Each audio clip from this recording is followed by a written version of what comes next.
senjakala Firly Bahuri ya. Nah, ya kita harapkan bahwa ada penguatan KPK kembali seandainya memang ya yang bermasalah diganti misalnya. Nah ini salah satunya ia mengaku pernah dipaksa membuat laporan kejadian tindak pidana suatu kasus yang sedang diselidiki KPK. Saya juga melaporkan adanya dugaan pemaksaan pembuatan laporan kejadian tindak pidana terhadap salah satu perkara penyelidikan sebelum adanya hasil ekspos yang memutuskan adanya kejadian tindak pidana. Pasti ada perjanjian yang mungkin tacit agreement namanya itu yang tak terlihat tapi baru terlihat sekarang ketika Firly memaksakan supaya langsung ditersangkakan kan. Itu etikanya di mana itu? Jadi buat mereka yang menunggu supaya Anies itu diperkarakan sebetulnya kita bergembira karena selalu ada kontroversi di situ tuh. Jadi jangan lupa bahwa rakyat nggak peduli mau diperkarakan nggak diperkarakan, yang penting kontras kebijakan atau kontras kepemimpinan antara Anies dan calon-calon dari Pak Jokowi udah terlihat kan. Yang sana dimanjakan, yang ini diuber-uber tuh. Yang sana udah pernah ada sprindik dan kasus yang sangat besar dan udah terbukti menerima kemudian mengembalikan. Yang ini baru diduga penyelenggaraan maladministrasi tapi udah mau tersangkakan. Jadi terlihat bahwa kontras itu yang akan jadi pameran menuju 2024. Anies tidak bisa disentuh oleh hukum.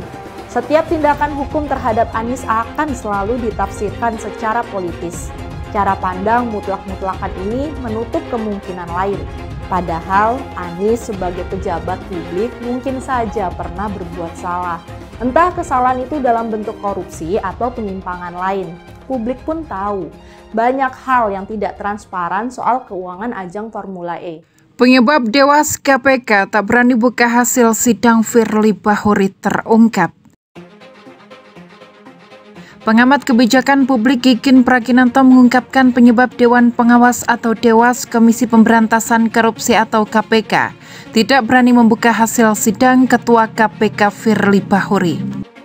Untuk diketahui, Dewas KPK mengatakan tidak bisa mempublikasikan hasil sidang Firly Bahuri terkait dugaan pelanggaran etik pemberhentian Brigjen Endar Priantoro dari jabatan Direktur Penyelidikan KPK. Gigin Praginanto menduga penyebab Dewas KPK bungkam karena Firly Bahuri telah melakukan perintah dari pihak yang bisa membubarkan Dewan Pengawas dengan mudah. Hal ini disampaikannya dengan menautkan berita dari Warta Ekonomi sebagai sorotan yang berjudul KPK kian diguncang kode benar adanya upaya penjegalan Anies disorot tajam. Saya dipaksa membuat laporan khusus. Ini tampaknya membuat Dewas KPK tak berani membuka hasil sidangnya dengan Firly. Apa yang dilakukan Firly sesuai dengan kehendak pihak yang berwenang, membentuk dan membubarkan Dewas. Bebernya dikutip Winewsworthy dari Twitter @GiginPraginanto, Minggu 16 April. Sebelumnya, Brigjen Endar Priantoro mengeluarkan pernyataan mengejutkan terkait dengan kinerja dari Komisi Pemberantasan Korupsi atau KPK. Dirinya mengatakan pernah dipaksa untuk membuat laporan kejadian tindak pidana suatu kasus sebelum adanya hasil gelar perkara. Hal ini mendapatkan sorotan tajam netizen di media sosial. Banyak diantaranya yang menduga bahwa hal tersebut terkait dengan penyelidikan dugaan penyelewengan dana di Formula E. Namun Endar tak membeberkan kasus apa yang laporannya dipaksakan tersebut. Dia hanya menyebut desakan itu dilakukan oleh salah satu pimpinan KPK. Hal tersebut jelas-jelas merupakan pelanggaran hukum acara pidana dan ini merupakan perbuatan melawan hukum, kata Endar dalam keterangan tertulisnya Rabu 12 April. Endar berharap agar Dewas KPK dapat menindaklanjuti aduannya dengan serius sebab menurut dia pemaksaan ini sudah melanggar hukum. Selama menjabat pada jabatan tersebut Direktur Penyelidikan, saya berupaya untuk bertindak sesuai hukum yang berlaku dan mengedepankan keadilan, ujar Endar.